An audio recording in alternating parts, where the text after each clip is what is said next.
un inmenso mérito porque ella no se ha olvidado de su país y está ahí dando su batalla permanentemente por su querida Nicaragua, un país que está sufriendo una dictadura que nos duele a todos. Así que, querida y admirada Bianca, es un placer que nos acompañes. Te cedo la palabra ahora a Álvaro Vargas Llosa. Gracias, Gerardo. Muy buenas tardes desde París. Buenos días al otro lado del Atlántico.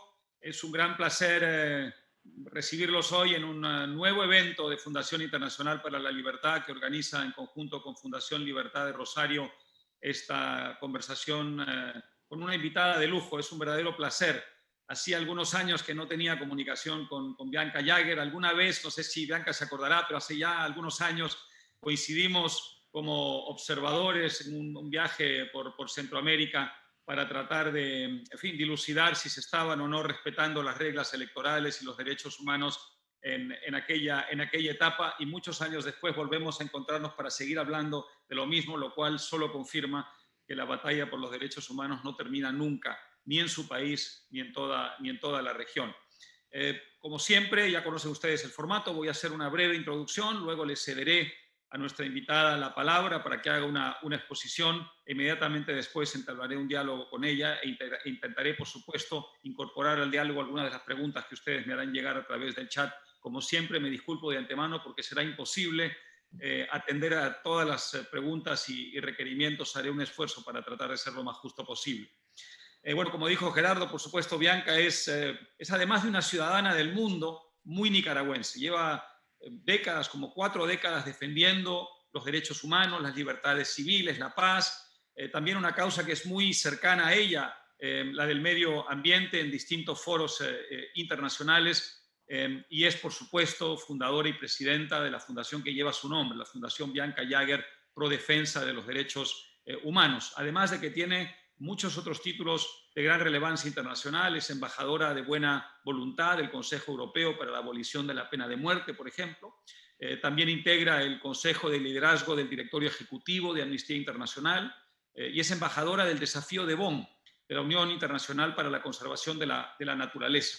Ha sido premiada por su defensa de las libertades civiles y de los derechos humanos en distintas ocasiones. No mencionaré toda la larga lista de premios, pero sí algunos de ellos brevemente. Quizá el más relevante, el Rights Livelihood Award, a veces considerado como algo así como el premio Nobel alternativo. También el premio Spotlight que da Amnistía Internacional en su capítulo estadounidense, y el premio internacional del Día de la Tierra de Naciones Unidas. De manera que estamos ante alguien muy reconocido en el escenario internacional por la causa que defiende, pero además de ello, diría yo, y es mucho más importante que los títulos que ostenta, como decía Gerardo hace un momento, es admirable que en su condición de ciudadana del mundo no se haya olvidado de su país de origen, de la bella, la pequeña, la bella, la hermosa Nicaragua y la tan sufrida Nicaragua, un país que tiene en el tablero internacional desde hace ya muchas décadas un tamaño moral desproporcionadamente grande en comparación con su pequeña geografía y su población de apenas 6 y pico millones de habitantes. Es un país que nos convoca moralmente y por eso hemos querido dedicarle hoy, a través de alguien tan representativo como ella, este evento. De manera, querida Bianca, que es un gran placer tenerte con nosotros. Tu causa es también la nuestra. Y te cedo la palabra para que nos hagas una introducción, después de lo cual entablaremos un diálogo sobre este tema que tanto te preocupa a ti y que nos preocupa también a nosotros.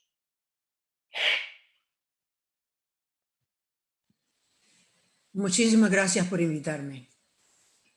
No sabes qué placer me da estar con ustedes. Y sí me recuerdo de cuando estuvimos en Centroamérica, y espero que esta no sea la última vez que nos vemos y que algún día, cuando ya las cosas sean normales en el mundo, nos podamos ver de nuevo frente a frente. Yo quería simplemente dar una pequeña cronología sobre Nicaragua para aquellos que no lo saben, porque muchos tienen esa impresión todavía de que la revolución sandinista y lo que significó para miles y millones de personas a través del mundo que vieron a la revolución en Nicaragua como una esperanza para el futuro de Latinoamérica y de los países en vía de desarrollo. Es triste de pensar que 40 años después que nos deshacimos de los Somozas, que se mantuvieron en el poder desde el 1936 hasta el 79, con el apoyo de los Estados Unidos durante estos años, que pensar que ahora estamos en Daniel Ortega y su régimen sanguinario están utilizando corrupción, tiranía y represión, que es exactamente lo que usó Somoza los Somozas durante el periodo que estuvieron en el poder. Como ustedes muchos de ustedes ya lo saben, Daniel Ortega fue elegido en 1984, pero luego perdió 2 veces las elecciones, una con doña Violeta Chamorro, Barrio de Chamorro, y la otra con Arnoldo Alemán, con quien luego hizo un pacto que nosotros los nicaragüenses le llamamos un cupiacún. Y algo que siempre me sorprende y que quiero que las personas que todavía tienen dudas de qué cosa es el régimen de Daniel Ortega, que entiendan realmente cómo es que él llegó al poder, con esos pactos que hizo con Arnoldo Alemán, cómo cambió la Constitución y cómo logró hacer esos cambios de la Constitución con el apoyo del sector privado y algunas de las familias más poderosas en Nicaragua. Ahora, lo que voy a hablar hoy, porque como ustedes vieron lo que yo dije, yo estoy aquí para usar la palabra yo acuso. Yo acuso a Daniel Ortega y a Rosario Murillo de crímenes de lesa humanidad. Yo no soy la primera que lo acusa, puesto que ya sabemos que en el informe del Alto Comisionado de los Derechos Humanos de las Naciones Unidas y el grupo interdisciplinario de expertos independientes concluyó que se habían cometido crímenes de lesa humanidad. Pero luego hay algo muy importante que tuvo lugar hace poco en Costa Rica, que un grupo de organizaciones de derechos humanos nicaragüenses y la Fundación ARIA para la Paz y el Progreso Humano decidieron conformar la plataforma de acceso a la justicia, realizando un proceso de más de un año, la cual los convocó a formar un tribunal de conciencia que conocería el uso de la violencia sexual como crimen de lesa humanidad por parte de los agentes del Estado de Nicaragua. Este tribunal de conciencia fue extremadamente importante porque realmente lograron obtener los testimonios de 18 personas, 11 mujeres y 7 hombres. Y los miembros muy distinguidos de ese jurado fueron Almudena Bernabeu, Clemencia Correa, Alda Facio Montejo y Sonia Picado Sotela. Que ese tribunal de conciencia tenía como fin de otorgar justicia alternativa para aquellas personas víctimas de los actos violatorios de derechos humanos, empoderándolas en la exigibilidad de sus derechos y brindar reconocimiento que ayude a la reparación de esos daños. Que el Tribunal de Conciencia es un tribunal autónomo e independiente y que estaba compuesta por expertas internacionales. Y yo quiero decirles que yo fui invitada especial del tribunal. Pero lo que quería decirles, que después de lo que ocurrió en Nicaragua desde el mes de abril hasta el mes de agosto, y quiero decirles que yo fui presente durante la Marcha de las Madres de Abril en Nicaragua, el 30 de mayo, cuando Daniel Ortega se sirvió de tiradores para asesinar a 18 personas y a tirar contra una manifestación donde habían mujeres, niños y hombres, donde hubieron decenas de heridos en Nicaragua. Quiere decir que yo he sido testiga, yo he visto realmente lo que decía el reporte de Amnistía Internacional, que yo fui a Nicaragua para con ellos presentárselo a los medios de comunicación y al pueblo de Nicaragua, que se llamaba Tirar a Matar. Y justamente eso era exactamente lo que ha hecho el gobierno, el régimen sanguinario de Daniel Ortega. En Nicaragua, con el regreso de Ortega al gobierno, después que él logró ser elegido, pero de una forma bastante cuestionable, el gobierno se inició un proceso progresivo de desmantelamiento de la institucionalidad democrática y el Estado de Derecho, que se evidenció, entre otras cosas, el control partidario y corrupto de los poderes del Estado ejecutivo, legislativo, electoral y judicial. Todo esto es parte del reporte de la Fundación ARIA y de los jurados de conciencia del que les hablaba.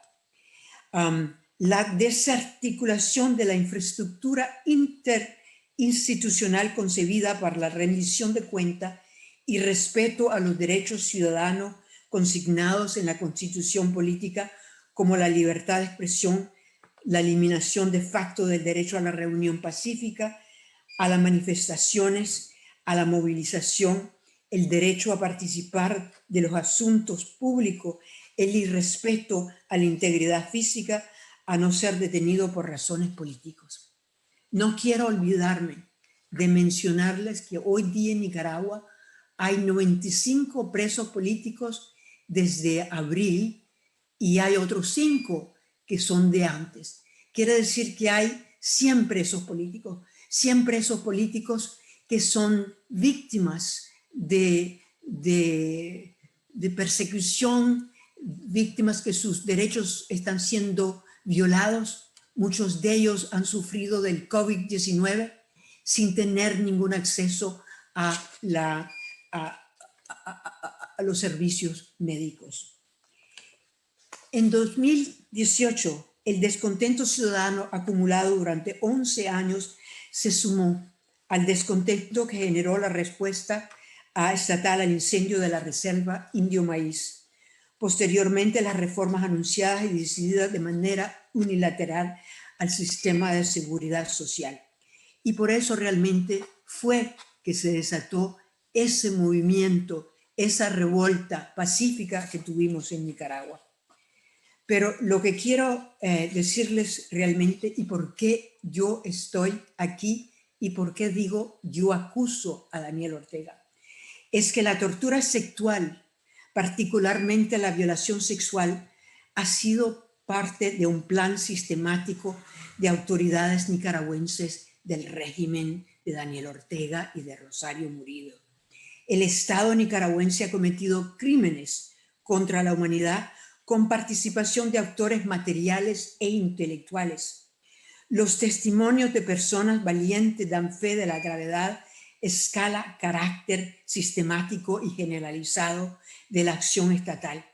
Estos testimonios le fueron dados a esos miembros del jurado que puso la Fundación Oscar Aria, y que crímenes condenados por el mundo civilizado y que lesionan no solo a la integridad de las víctimas, sino también a la conciencia y a la dignidad humana en su globalidad.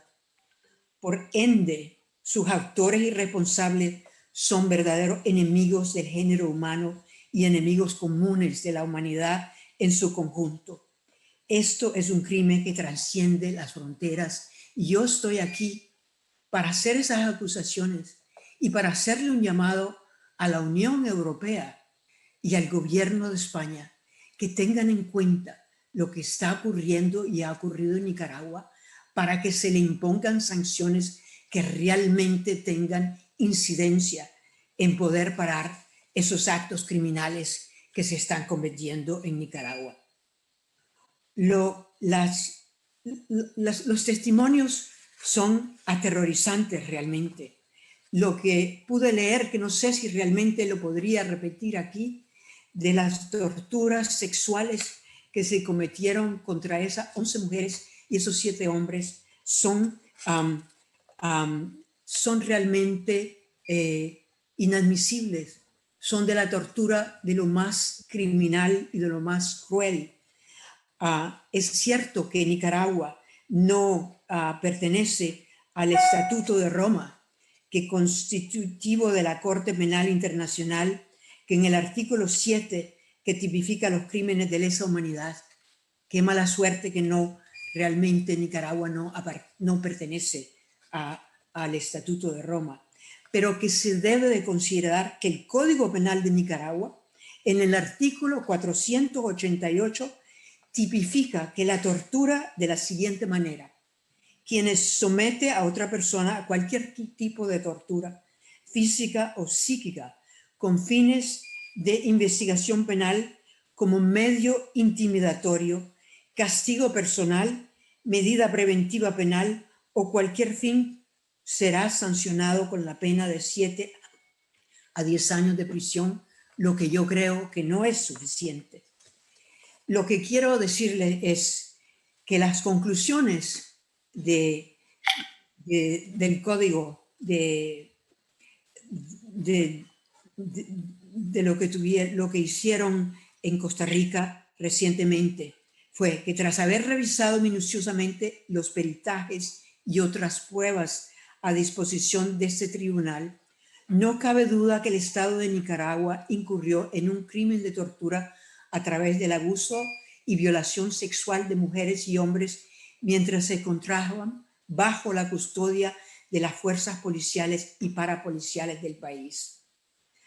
A pesar de que solo se han examinado el testimonio de 18 personas, lo que en principio podría representar un obstáculo a la hora de identificar patrones y determinar sistematicidad necesaria para concluir que efectivamente el crimen de tortura constituye un crimen de lesa humanidad. Tras una minuciosa consideración de los hechos y los peritajes proporcionados, ese tribunal ha tenido la oportunidad de corroborar que, tratándose de personas detenidas de manera arbitraria, todas ellas fueron trasladadas a independencias policiales o fincas privadas en diferentes partes del país. Que una vez ahí, todas estas personas fueron custodiadas y sujetas al control, voluntad de fuerzas policiales y parapoliciales de la misma manera. Que todas ellas fueron sometidas a similares torturas y vejaciones.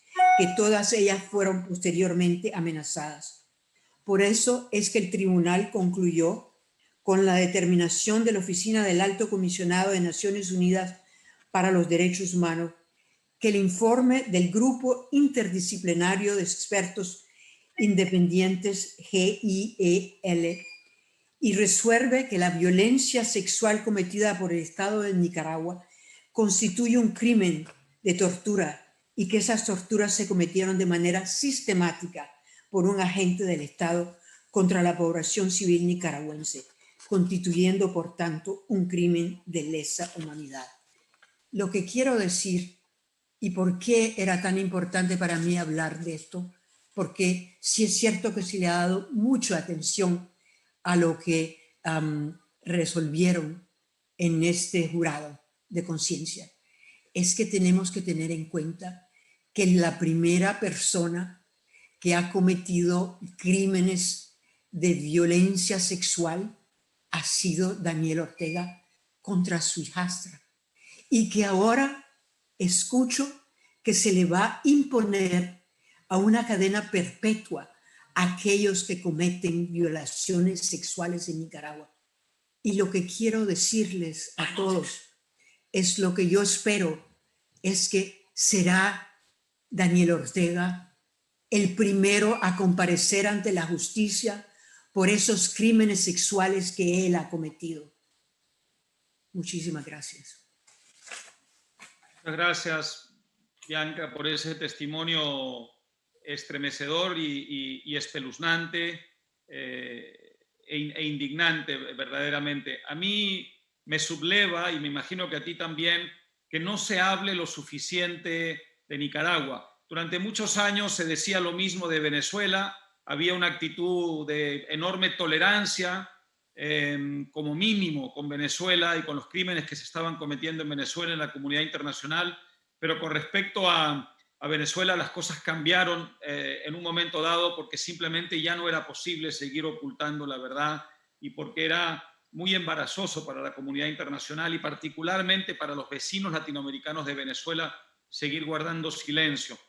De manera que por lo menos en la opinión pública internacional y en la comunidad internacional la situación de Venezuela cambió, aunque ya sabemos que internamente no. Una tragedia que se está viviendo en Nicaragua es que yo creo, y la pregunta es si estás de acuerdo conmigo y si es así, ¿por qué está ocurriendo eso? No se le está prestando a Nicaragua suficiente atención en la comunidad internacional. La gravedad de lo que acabas de decir es de tal magnitud que independientemente de si es un país pequeño, si es una población pequeña, independientemente de eso, estamos hablando de crímenes de lesa humanidad, estamos hablando de crímenes que repugnan a la conciencia civilizada. Y sin embargo, yo siento que Nicaragua no importa lo suficiente en la comunidad internacional. ¿Estás de acuerdo conmigo? Estoy de acuerdo contigo. Desafortunadamente, Nicaragua es un país pequeño, con una pequeña población y nosotros no tenemos petróleo. Y evidentemente eso es muy importante desde el punto de vista de la comunidad internacional. Pero eso no es todo. En estos momentos realmente, cuando estamos enfrentándonos al COVID-19, cuando tenemos crisis en muchos países, inclusive en los Estados Unidos, cuando tenemos crisis en Siria, cuando tenemos crisis en el Medio Oriente, Nicaragua parece que se pierde. Es por eso que yo no descanso y sigo hablando públicamente y dando conferencias y usando los webinars para poder exponer lo que está ocurriendo en Nicaragua y para hacer cabildeo al Congreso de los Estados Unidos, al Congreso de Europa, a la OEA, que yo espero que algún día realmente le van a aplicar las sanciones necesarias a Nicaragua.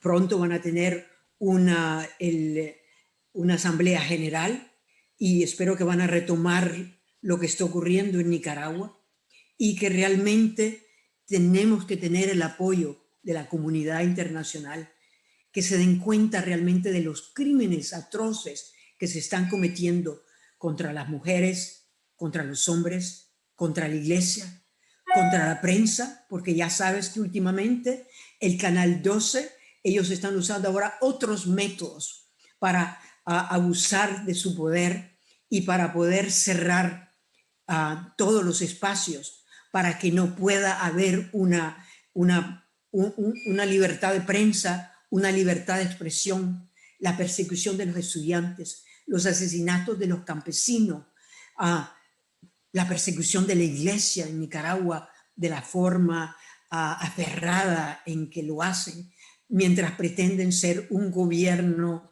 católico y cristiano. No sé qué puedo decirte. ¿Qué más necesitan? Entiendo, Bianca, que el sistema que están utilizando contra la prensa es un viejo sistema muy conocido en dictaduras, pero de todas formas es importante que se sepa el de acusar de no haber cumplido con sus obligaciones tributarias a muchos de los medios de comunicación, incluyendo al Canal 2. Entiendo y confírmame que es así, que han expropiado, embargado, le llaman, muchos de los activos del Canal 12 con el argumento de que había una deuda tributaria de Canal 12 con la DGI, es decir, con la agencia tributaria. ¿Es este el método que están empleando? Ese es el método que emplean ahora, porque ya sabes que, por ejemplo, a Carlos Fernando Chamorro y a Confidencial y a 100% Noticias y la persecución de otros medios de comunicación no era esa excusa. Ahora están usando otra excusa para ver si ellos pueden realmente engañar al resto del mundo, hacerlo creer que tienen unas deudas tributarias. Todo eso es falso. Realmente lo que es una persecución, un asalto contra la libertad de prensa en Nicaragua y la libertad de expresión. Quería preguntarte por el tema de la iglesia. Has tocado el tema de manera muy directa y frontal. En 2018, cuando hubo un intento de reforma de las pensiones en Nicaragua, se produjo una respuesta ciudadana que terminó convirtiéndose en lo que ha ocurrido en los últimos 2 años, que es un masivo movimiento de repudio contra la dictadura. Es decir, fue un poco la chispa que encendió la pradera, el tema de la reforma de pensiones, pero en realidad había reclamos mucho más graves y mucho más de fondo que tenían que ver con las libertades, por supuesto, y los derechos humanos. La Iglesia jugó un papel muy importante en estas manifestaciones y en todo este movimiento de resistencia ciudadana. ¿Tú dirías que a pesar de la represión de que ha sido víctima la Iglesia Católica en Nicaragua, que por cierto históricamente jugó siempre un papel muy importante en defensa de las libertades, todos recordamos en la etapa anterior del sandinismo también, dirías que la Iglesia, a pesar de lo que ha sufrido en Nicaragua, sigue al frente de la lucha por la recuperación de la libertad, sigue sólida en ello, o la dictadura ha logrado dividirla o ha logrado intimidarla? No, la dictadura no ha logrado en ninguna forma dividir a la Iglesia Católica. Al contrario, ha logrado unirlos. Claro que su persecución de la Iglesia Católica llega hasta el punto que forzaron a una persona para quien yo tengo profundo respeto y profundo cariño, que es Monseñor Silvio Báez, que ha tenido que dejar el país. Pero ellos, la persecución de los obispos, del cardenal, de los religiosos, de los sacerdotes en Nicaragua continúa. Y los ataques contra la iglesia misma, que han dado lugar a que han quemado reliquias muy importantes recientemente en Nicaragua, pretendiendo que debía haber sido una vela o que habían algunas otras razones por las cuales, cuando es muy claro que eso fueron acciones que fueron cometidas, perdóname, para el teléfono, que fueron cometidas por agentes y paramilitares del régimen de Daniel Ortega. Hablaste de tus esfuerzos y el de otras personas también en Estados Unidos por concientizar al Congreso de los Estados Unidos y a otras instancias de ese país con respecto a lo que pasa en Nicaragua. Tu labor de cabildeo, de lobby frente a estas instancias es conocido, y por eso quizás eres la persona más indicada para responder esta pregunta. ¿Hay preocupación en algunas partes de América Latina y de la propia oposición o resistencia democrática nicaragüense con respecto a lo que podría ocurrir si Biden ganara las próximas elecciones? Se ha dicho que la política de Estados Unidos hacia Nicaragua podría variar y que el régimen, en ese caso, el régimen de Nicaragua podría recibir de parte de Estados Unidos un cierto nivel de buena voluntad, digamos, para empezar una negociación. Hasta donde tú sabes, ¿eso es cierto? ¿Cuál sería la política de una administración Biden frente a Nicaragua? Mira, el gobierno de Donald Trump tenemos que admitir que ha apoyado realmente los movimientos contra Daniel Ortega. Y no porque tenían ninguna intención de invadir a Nicaragua. Eso es falso. Nicaragua no estaba en sus libros de interés de ocupar o de volver a invadir a Nicaragua. Nosotros realmente no representamos ese interés. Pero quiero decirle a muchos de esos nicaragüenses que piensan que si ganara el vicepresidente Biden, que tendrían una política diferente con Nicaragua, creo que se equivocan rotundamente. Y lo dijo muy categóricamente Kamala Harris cuando hizo una declaración realmente con respecto a Nicaragua, a Venezuela y a Cuba, y no creo que van a cambiar su política vis-a-vis de un dictador como Daniel Ortega o un dictador como Maduro, y con respecto a las políticas de Cuba. Entonces yo diría que tal vez aquellos que están muy preocupados y que piensan que ellos van a apoyar a Daniel Ortega se equivocan. eso sería imposible. ¿Qué ocurre en América Latina frente a Nicaragua? Yo mencioné anteriormente que tardó mucho el caso venezolano en despertar la solidaridad de los países latinoamericanos. Finalmente terminó ocurriendo, se formó el Grupo de Lima y Venezuela se volvió un asunto, una causa célebre, la defensa de la libertad de Venezuela, evidentemente, una causa célebre en el resto del mundo, pero sobre todo, digo, en América Latina, que es el vecindario. ¿Qué está pasando con respecto a Nicaragua en América Latina? ¿Cómo juzgas la actitud de los latinoamericanos frente a Nicaragua? Mira, el gran apoyo que tenía Nicaragua, que le permitió a Daniel Ortega enriquecerse, fueron los venezolanos, y también el apoyo que tuvieron de los cubanos. Ese apoyo lo siguen teniendo, pero claro que esos dos países no se encuentran en la misma posición ni económicamente ni en términos de su poder para apoyar al gobierno de Daniel Ortega. Creo que muchos de los países latinoamericanos han recapacitado y se han dado cuenta realmente del peligro que Nicaragua representa, no solamente para toda la América Latina, para el mundo, pero en particular para América Latina.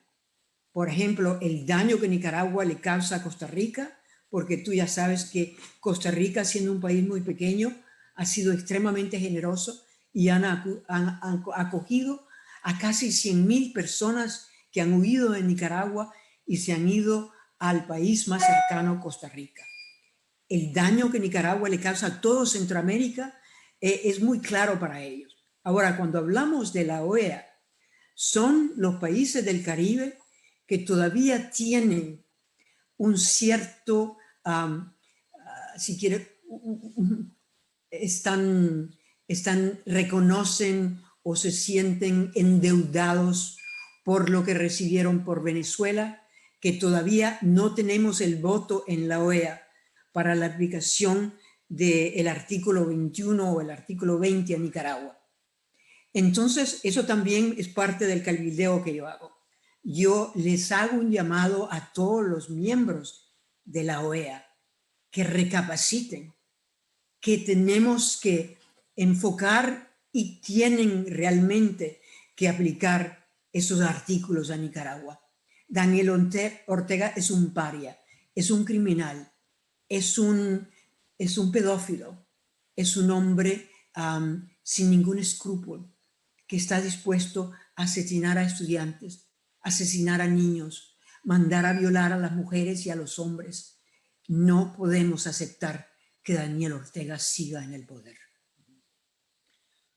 Se ha proclamado o autoproclamado Daniel Ortega, también Rosario Murillo, por supuesto, como un hombre de izquierda. Ella quizá incluso más que él todavía, se han reivindicado como líderes de la izquierda latinoamericana, de la izquierda internacional, y durante un tiempo, por lo menos, esto tuvo un cierto éxito. ¿A qué me refiero? A que una parte de la izquierda internacional tenía temor de romper con Nicaragua, tenía temor de poner en evidencia lo que estaba ocurriendo en Nicaragua para no ser acusada de haber traicionado los ideales de la izquierda. Tú has sido percibida, no sé si te consideras así, pero has sido percibida a lo largo de mucho tiempo como una mujer en cierta forma instalada en la izquierda del espectro político. Y yo te escucho hablar y digo, bueno, ¿cómo puede haber dos izquierdas tan absolutamente distintas? La izquierda que encarna Bianca Jagger, que dice lo que dice frente a las violaciones sistemáticas de derechos humanos en Nicaragua, y gente que se reclama de izquierda, que para no ser acusada de traicionar a la izquierda está dispuesta a tolerar lo que está pasando en Nicaragua. ¿Cómo explica semejante bifurcación? Mira, algo que ha sido claro para mí y hasta cierta forma ha sido una lección, es que no podemos juzgar a los gobiernos por ser de izquierda o de derecha. Tenemos que juzgar a los gobiernos por ser respetuosos de los derechos humanos o ser criminales y estar violando los derechos fundamentales de los ciudadanos. Entonces, todos aquellos que piensan que tenemos que juzgarlo desde el punto de vista de nuestra prisma como miembros de la izquierda, se equivocan. porque yo soy tan, yo condeno tanto a los gobiernos de la izquierda como a los gobiernos de la derecha, que cometen crímenes de lesa humanidad, que cometen torturas, que violan los derechos fundamentales de los ciudadanos. Y entonces, pero quiero regresarte. Por ejemplo, yo me considero una persona progresista, si quieres, pero hay algo en lo que se han equivocado. Si es cierto que la revolución sandinista tenía ideales de la izquierda y que ideales socialistas.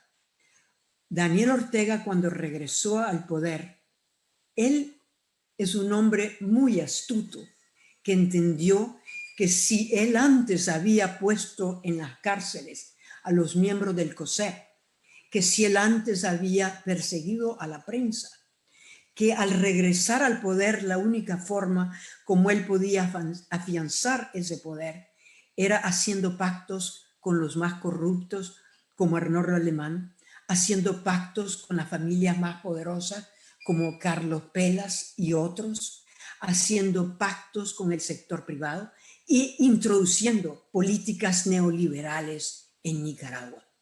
Entonces, para mis amigos de la izquierda latinoamericanos o a través del mundo les quiero decir, olvídense, Nicaragua no es un país de la izquierda, es un régimen dictatorial, es un régimen sanguinario que no le importa si son medidas de la izquierda o la derecha con tal que los mantenga en el poder.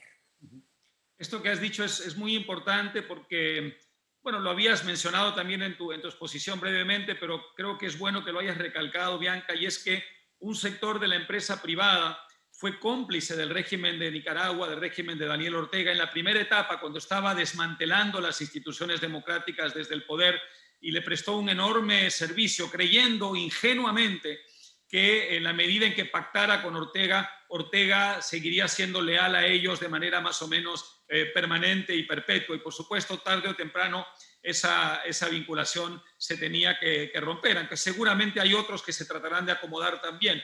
Creo que es un mensaje importante. Pasó algo muy similar en Venezuela, un sector del empresariado venezolano, antes de que Maduro, en ese momento en realidad Chávez, después Maduro, les declararan la guerra. Antes de eso también buscaban acomodarse con el régimen en lugar de estar haciendo lo que tenían que haber hecho, que es defender la libertad. Así que creo que es importante este elemento, porque no me atrevo a decir que sin ellos no se habría logrado desmantelar la democracia en Nicaragua, pero sí diré, y en esto estoy seguro que estás de acuerdo conmigo, Bianca, que jugaron un papel importante y esa es una mancha tremenda que pesa sobre ellos, ¿no? Quiero añadir algo. Absolutamente estoy de acuerdo con lo que acabas de decir. Estoy de acuerdo que algunos podrían haber sido ingenuos, como tú lo dijiste, pero yo creo que otros no fueron ingenuos, simplemente fueron cínicos, a quienes no les importaban hacer un pacto con Daniel Ortega o con Arnoldo Alemán o quien estuviera en el poder con tal que ellos pudieran proteger su poderío. Quiero decirte algo que para mí me ha chocado profundamente. Cuando yo estaba en Nicaragua en mayo y cuando tú veías realmente que había una posibilidad de que Daniel Ortega y Rosario Murillo tal vez aceptaran la insurrección pacífica que había en Nicaragua y le pedían al sector privado que por favor hubieran que hubieran general and te acuerdas que ayer me lo dijiste porque sí, no sé por qué se me escapa en español la palabra, de paros generales e indefinidos. Huelga general, sí. Y paros generales y indefinidos en el país. Y el COSEP y el sector privado nunca lo han aceptado. Quiero también recalcar que ese paro general e indefinido fue usado al final del régimen de Somoza y que fue muy efectivo y que desafortunadamente no ha sido usado en Nicaragua. ¿Por qué? No lo sé. Tendrán algún día que responder por eso. En principio hay elecciones programadas para 2021, Bianca. Nicaragua enfrenta la oposición, particularmente la oposición nicaragüense, la resistencia democrática nicaragüense, enfrenta el mismo dilema que han enfrentado muchas veces los venezolanos. ¿Qué se hace cuando hay un régimen frente a un régimen que lo controla todo? Cuando hay una convocatoria electoral, ¿se participa y se corre el riesgo de legitimar al régimen? ¿No se participa, en cuyo caso se le cede todo el poder a ese régimen? Es un dilema moral y político sumamente complicado que todos los que han estado enfrentando un régimen de esta naturaleza tarde o temprano han tenido que abordar. ¿Qué les aconsejarías tú? ¿Cuál es tu posición frente a esto? Mira, esa probablemente es la pregunta más difícil a la cual yo le podría dar una respuesta. Es algo que lo pienso todo el tiempo. Primero, yo creo que no podemos tener elecciones libres en Nicaragua mientras Daniel Ortega y Rosario Murillo y sus cómplices y sus paramilitares y su ejército y la policía estén en el poder. Una. Dos, que realmente no podemos tener elecciones libres mientras hayan presos políticos en Nicaragua, mientras no se le permita a la prensa poder funcionar normalmente, mientras no se le permitan a los nicaragüenses poder ejercer su poder de participar en manifestaciones políticas. Entonces, ¿cómo es? Y no solamente eso, también tiene la gran dificultad de cómo unir a los nicaragüenses para que podamos realmente unidos ir a elecciones libres. Yo no osaría decirte que yo tengo la respuesta.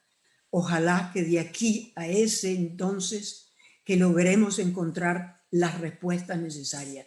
Pero lo primero que tenemos que hacer es fin a la represión, que los presos políticos sean liberados inmediatamente, que tengamos el apoyo de la Unión Europea, de la OEA y de los Estados Unidos, quien sea el gobierno que esté en el poder, que va a ser casi desafortunadamente al mismo tiempo que nuestras elecciones, para que nosotros un día podamos tener una democracia con justicia y con elecciones libres. Entonces, bueno, uno de los participantes, Walter, justamente preguntaba sobre eso. ¿Tú dirías entonces que bajo estas condiciones no hay ninguna posibilidad de que se celebren elecciones limpias y libres en Nicaragua? Que eso está totalmente descartado. Yo nunca usaría la palabra totalmente descartada. Yo solamente te di las premisas o lo que yo creo que sería necesario para poder elecciones libres. Cuando tienes un gobierno, un régimen como el de Daniel Ortega, un régimen represivo, sanguinario, que tiene total poder en el país, ¿cómo podríamos tener elecciones libres? Alfredo César nos pregunta por el papel del ejército, que es un tema que a mí me interesa también mucho tratar de analizar un poco. Es decir, el ejército, dirías que ya está bajo control total de la pareja presidencial, o que todavía hay sectores del ejército que no necesariamente responden a la pareja presidencial. ¿Y qué métodos ha utilizado Ortega para ir, digamos, controlando esos espacios en el ejército que le han permitido sobrevivir en el poder con todas las mañas, trampas, triquiñuelas, además de la represión? Mira, cuando el gobierno de los Estados Unidos impuso sanciones al ejército, en particular al general Avilés, era un momento en el cual los miembros honorables, si existen, del ejército, pudieron haber salido a luz para mostrar que eran independientes. Hasta hoy día, el ejército nunca ha mostrado su independencia de Daniel Ortega y de Rosario Murillo. No solamente eso, muchas de las armas que han sido usadas por las fuerzas de choque, por los paramilitares, son armas que son armas del ejército. Entonces, recientemente, el señor Arana que creo que es el jefe de AmSham en Nicaragua, habló que no debería de imponérsele sanciones al ejército. Me sorprendió profundamente, porque yo creo que lo único que podría ser que el ejército pudiese, que aquellos en el ejército que no están de acuerdo con lo que está haciendo Daniel Ortega, para que salieran a luz y se hicieran presente, es que le pongamos más sanciones, que se les ponga más sanciones al ejército. Otro de los participantes, Germán, quería que nos hablaras un poquito más del rol que ha jugado la religión. Hablaste, por supuesto, de la represión contra la Iglesia Católica, el hecho de que la Iglesia ha seguido resistiendo, pero hay otro elemento que se me viene a la mente, que es la utilización por parte de la propia Rosario Murillo y del propio Daniel Ortega de la religión. A pesar de declararse socialistas, por supuesto, han tratado, como otros que se declaraban socialistas también, incluida la propia Venezuela o el régimen venezolano, de utilizar la religión como un elemento, digamos, de control social y de caudillismo político frente a la población nicaragüense. ¿Qué reflexión haría sobre el uso de la religión por parte del régimen? La hipocresía, la manipulación de Daniel Ortega y en particular de Rosario Murillo de la religión me da profundo asco. Mientras ella habla de ser un gobierno socialista y cristiano, están persiguiendo a los obispos, al cardenal, a los sacerdotes. Y te quiero decir que en Nicaragua realmente hay muy pocas personas, muy pocos políticos que tienen el respeto del pueblo de Nicaragua. La religión cristiana, católica, es probablemente una de las solas instituciones en Nicaragua que tiene todo el respeto del pueblo nicaragüense. Así como los estudiantes que estaban dispuestos a morirse por defender la democracia, la justicia y la posibilidad de elecciones libres. Y hasta cierto punto los campesinos, que siguen siendo asesinados en lugares muy remotos. Entonces, la hipocresía de esos dos personajes, como ya te lo expliqué, una de las cosas más chocantes que acabo de leer es cómo Daniel Ortega dice que le va a imponer una cadena perpetua a aquellos que cometen un violo cuando él comenzó a violar a su hijastra a la edad de 11 años. Esas son las grandes mentiras, las grandes hipocresías del régimen de Daniel Ortega. Te refieres al caso de Soilamérica, por supuesto, del que se habló en su momento muchísimo y que luego pasó en cierta forma al olvido, pero el cual no hay que olvidar nunca, porque efectivamente esas fueron unas denuncias muy documentadas, tremendamente graves, por las cuales el señor Ortega jamás respondió. Y lo que es quizá aún más grave es que su mujer, la señora Rosario Murillo, lo protegió y lo encubrió, ¿no es cierto?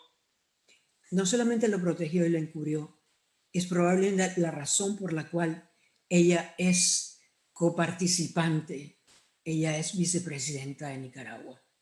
Es el pago que Daniel Ortega le hizo por ella haber escogido estar y salvarlo a él en lugar de salvar a su hija. Ha habido muchas denuncias desde el interior de Nicaragua con respecto a la forma en que Ortega ha manejado la crisis del coronavirus. No se tiene demasiada información afuera de Nicaragua sobre este asunto. ¿Qué nos puedes contar al respecto? Yo sí tengo aquí, justamente ayer estuve hablando con los médicos. Por ejemplo, el gobierno de Nicaragua dice que han habido 144 fallecidos. En realidad, el Observatorio Ciudadano del COVID-19 dice que han habido 2.699 fallecidos. Aunque aún el país ahora no se dan entierros expresos o clandestinos, el gobierno continúa a promover el contagio comunitario a través de actividades de aglomeración de personas, ya sea por razones de turismo interno, política o religiosas, competitivas o de cualquier otro motivo, desoyendo las recomendaciones de las Organizaciones Mundial de la Salud, OMS. la cual plantea que hay que evitar la aglomeración de personas al ser el lugar más peligroso por la cantidad de virus concentrados y por la imposibilidad de mantener la distancia de 2 metros entre las personas. Una de las cosas más terribles que han ocurrido en Nicaragua ha sido la persecución de los médicos. La persecución de los médicos que comenzó cuando la ministra de la Salud dio una orden que no se atendiera, que no se le diera atención médica a los estudiantes que estaban heridos. Hoy día, actualmente, hay 105 fallecidos trabajadores de salud, de los cuales 46 son médicos, 24 son enfermeras y el resto es personal administrativo, de laboratorio, visitadores médicos, odontólogos. Entonces te quiero decir pues que si los médicos están dispuestos a denunciar lo que está ocurriendo con respecto al COVID-19 en Nicaragua, ellos son despedidos. A ellos se les ha negado darle los equipos de protección personal, que es indispensable para salvar sus vidas. Por eso ves estos números aquí. El gobierno continuó sin hacer pruebas de laboratorios en el país, ni dar los resultados de los mismos en aquellos que se realizan a pesar de la exigencia misma del gobierno de realizar pruebas. Les cuesta $150 a cada nicaragüense que retorna al país, ya que en el país que estaba de inmigrante, donde no hay empleos, Daniel Ortega y su gobierno han parado a los migrantes que llegan a las fronteras con Costa Rica, las fronteras con Honduras, las personas a la intemperie, personas que están sufriendo también del COVID-19, a quien él no les proporciona esas pruebas, que es otro acto criminal. Se continúa sin dar información sobre los casos positivos, su edad, sexo y especialmente su ubicación geográfica, que ayudaría a la población para que se alerte y valore más el riesgo para tomar las medidas de prevención correspondientes. Si puedo y me están escuchando en Nicaragua, les ruego a los nicaragüenses tomar las medidas necesarias, no escuchar lo que le está diciendo el gobierno, no seguir saliendo, no exponerse de la forma que ellos quieren que se exponga, usar las máscaras y todas las medidas que le están diciendo los médicos en Nicaragua. Por cierto, tenemos efectivamente a muchos seguidores nicaragüenses y además en los días que vienen haremos llegar al mayor número posible de nicaragüenses esta presentación, Bianca. Quiero antes de seguir... Quiero pedirte, antes que me decir... Adelante. Quiero hacer un llamado, le quiero hacer un pedido al gobierno español. Hay nicaragüenses estudiantes que han huido de Nicaragua, que necesitan que se les dé asilo para que puedan estudiar. Por favor, no se olviden. Sería muy importante que les dieran el asilo a esos estudiantes que tuvieron que huir, porque si se quedaban en Nicaragua o los mataban o los perseguían o los ponían en la cárcel.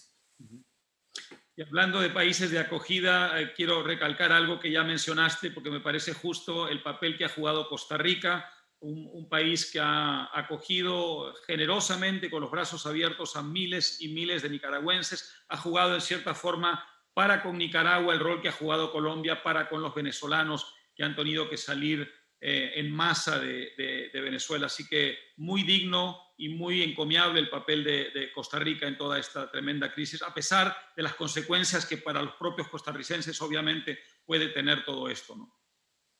Estoy muy agradecido a los costarricenses, al gobierno de Costa Rica, por su generosidad de recibir a los nicaragüenses, que tanto lo necesitan. Quería preguntarte por este proyecto entre delirante y faraónico que surgió en un momento dado en el régimen para hacer un canal interoceánico que uniera a los dos mares, ya que Nicaragua tiene, por supuesto, costa con ambos océanos. Es un proyecto que sí tuvo una repercusión internacional. Se habló además de una alianza con activos chinos. Entiendo que se llegó a hacer una entrega significativa de dinero. Sabe Dios dónde terminó ese dinero. Es un proyecto del que de pronto se dejó de hablar y que pasó a mejor vida. ¿Qué información tienes sobre esto? Yo fui a Nicaragua con Amnistía Internacional, que sacó un reporte que se llama Derechos en Venta. Y fui a visitar en esos lugares muy lejanos a los campesinos, a Doña Chica y a Medardo, que estaban oponiéndose al canal interoceánico de Nicaragua. Un crimen medioambiental que, si se hubiese llevado a cabo, hubiera realmente destruido la fuente de agua de Nicaragua, que no solo es la fuente de agua para Nicaragua, pero para el resto de Centroamérica. Eso fue completamente un proyecto descabellado, un proyecto donde se engañó al pueblo, haciéndole creer que iba a traer trabajo, que iba a traer progreso y que realmente iba a cambiar a Nicaragua. De suerte que por todo lo que ha ocurrido, por el hecho de que el mayor, la persona que estaba, el empresario que estaba detrás de ese proyecto, un personaje chino muy misterioso, que perdió mucho dinero y que por eso ese proyecto ya parece no existir. Fue realmente una aberración total y solamente dio lugar a la persecución de los campesinos, que sigue hoy día dándose en Nicaragua. Vemos las imágenes de campesinos que están siendo asesinadas en lugares muy remotos sin que verdaderamente le demos suficiente atención y donde no podemos realmente reportar esos crímenes, pero que yo espero que la comunidad internacional no va a olvidarse de los campesinos de Nicaragua. Bianca, nos queda un minuto. Quiero cederte este minuto para que hagas llamado final a que todos nos ocupemos y nos preocupemos por el caso de Nicaragua. Creo que esto es el mensaje central hoy en día. Es lo que estás diciendo, muchos nicaragüenses lo saben al interior de Nicaragua, pero no lo sabe la comunidad internacional, o por lo menos no lo sabe como debería saberlo, a cabalidad y en su totalidad. De manera que te rogaría, para cerrar esta sesión y agradeciéndote infinitamente la deferencia que has tenido con nosotros, que nos resumieras brevemente el mensaje, en un mensaje final, tu mayor, digamos, preocupación con respecto al rol que debe jugar la comunidad internacional en todo esto. El mensaje principal, y una de las razones por las cuales acepté estar en tu charla, te quiero agradecer profundamente por haberme invitado y darme esta oportunidad de presentar esos aspectos de Nicaragua. Es porque quería hacerle un llamado al gobierno español, a la Unión Europea, a los países de la OEA y al gobierno de los Estados Unidos y al Congreso de los Estados Unidos, que no se olviden de Nicaragua, que no se olviden que las sanciones son extremadamente importantes. La única forma como lograremos debilitar al gobierno sanguinario de Daniel Ortega y Rosario Murillo es imponiéndole más sanciones. Esas sanciones, que se ha dicho de paso, con la Magnitsky, que no son sanciones contra el país que podrían afectar al pueblo de Nicaragua, pero a individuos específicos que continúen haciéndolo, que la Unión Europea retome a Nicaragua para que realmente tomen decisiones muy categóricas y muy contundentes para debilitar al gobierno de Daniel Ortega, porque es la única forma como nos podremos deshacer de ellos. En Nicaragua nunca vamos a tener una revolución. Ya tuvimos una revolución donde 50,000 personas murieron. Los nicaragüenses ya sabemos que las revoluciones armadas no dan resultado, que desgraciadamente nos deshicimos con esa revolución del régimen de los Somoza, pero obtuvimos el régimen de los Ortega Murillo. Entonces tenemos que hacerlo de una forma, es un movimiento pacífico. ¿Cómo lograremos deshacernos del gobierno de Daniel Ortega y Rosario Murillo? Muchas gracias. Nos sumamos desde Fundación Internacional para la Libertad con todo entusiasmo y de todo corazón a esta invocación que has hecho. Tu causa es nuestra causa, la causa de Nicaragua es nuestra causa y seguiremos muy pendientes de lo que pase o deje de pasar en ese sufrido, queridísimo país. Muchísimas gracias, querida Bianca. Estoy profundamente agradecida. Gracias por invitarme. Fue un placer.